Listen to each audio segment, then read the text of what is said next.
Assalamualaikum warahmatullahi wabarakatuh. Nama saya Tia Rodia, NIM 2120135. Saya di sini akan menyelesaikan tugas UTS Ulumul Quran, yakni menjelaskan tentang nasikh dan mansukh. Pengertian nasikh secara etimologi yakni diganti. Ada juga beberapa makna tentang nasikh, yakni yang pertama bisa dimaknai izalah, yakni menghilangkan, yang seperti yang tertera di surat Al-Hajj surah yang ke-22 ayat 52. Terus yang kedua, nasikh juga bisa dimaknai tabdil, itu mengganti atau menukar, tertera dalam surat An-Nahl ayat 101. Kemudian yang ketiga bisa dimaknai juga tahwil, itu memalingkan, dan ada juga yang bersifat naqolah, yakni menukil. Sedangkan secara terminologi ada dua pendapat, yakni ulama menurut mutaqaddimin dan mutaakhirin. Menurut ulama mutaqaddimin, nasikh adalah mengangkat hukum syar'i atau menghapuskan hukum syara' dengan dari kitab syara' yang lain. Misalnya, dikeluarkannya hukum syar'i dengan berdasarkan kitab syara' dari seseorang karena dia mati atau gila. Contoh tentang waris, di mana hukum waris dinasihkan oleh hukum wasiat ibu bapak dan karib kerabatnya. Yang kedua, menurut mutaakhirin, nasikh adalah terbatas pada ketentuan hukum yang datang, kemudian guna membatalkan, mencabut, atau menyatakan berakhirnya pemberlakuan hukum yang terdahulu hingga ketentuan hukum yang ditetapkan berakhir.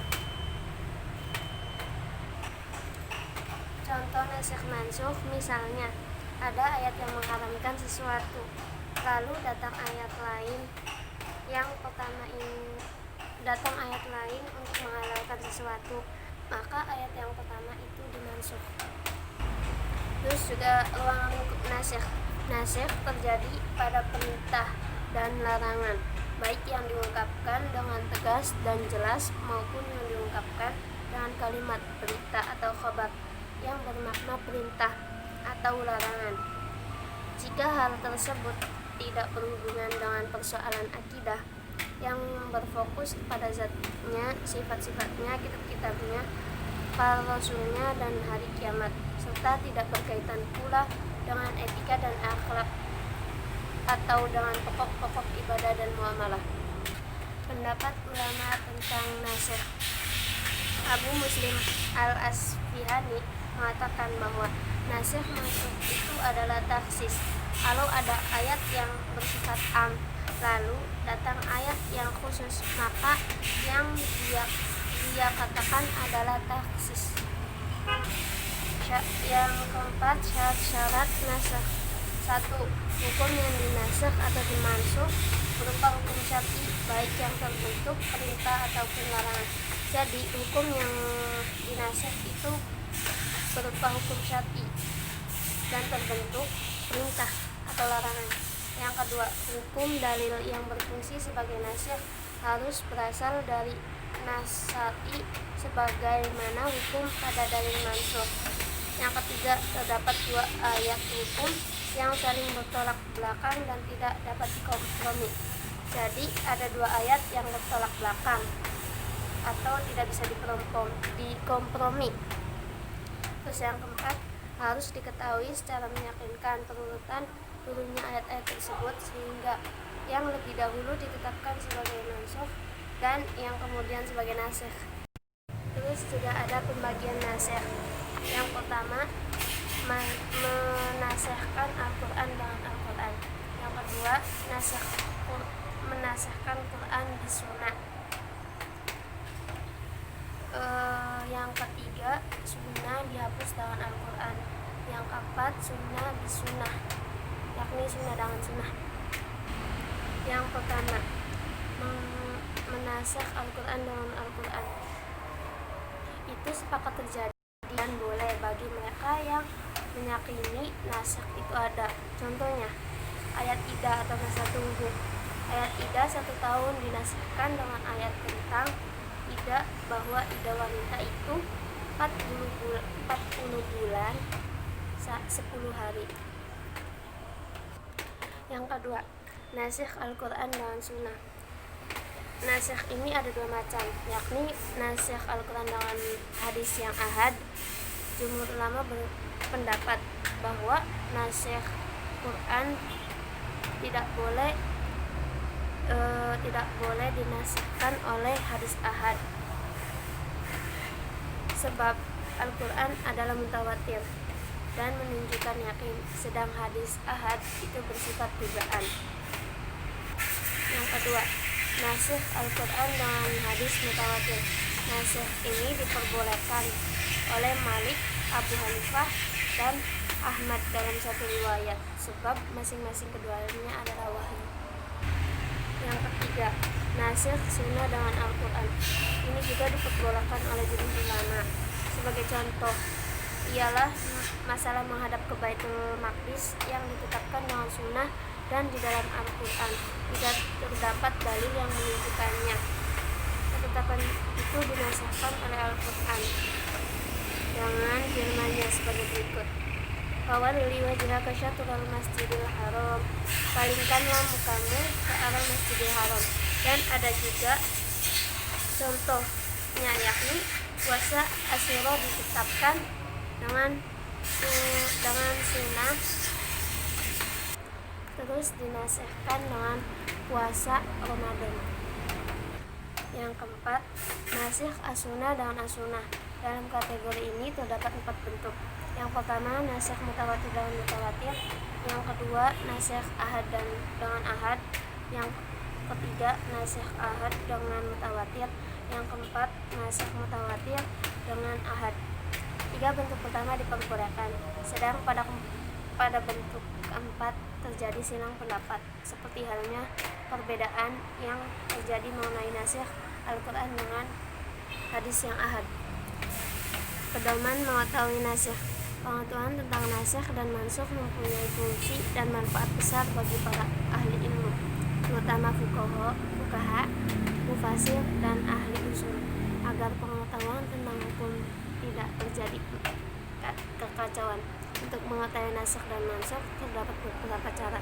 Yang pertama, keterangan tegas dari Nabi Muhammad SAW atau sahabat, seperti hadis yang artinya, aku dulu pernah melarangmu berziarah kubur, maka kini berziarah kuburlah.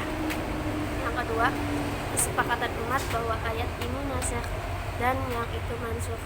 Yang ketiga, mengetahui mana yang terlebih dahulu dan mana yang kemudian dalam perspektif sejarah. Macam-macam nasikh dalam Al-Quran. Yang pertama, nasikh tilawah dan hukum, yaitu kebenaran dan jenis hukumnya telah dihapus sehingga tidak ada dijumpai lagi dalam Al-Quran. Yang kedua, nasikh hukum sedang tilawahnya tetap. Misalnya, nasikh hukum ayat iddah selama 1 tahun, sedangkan tilawahnya tetap.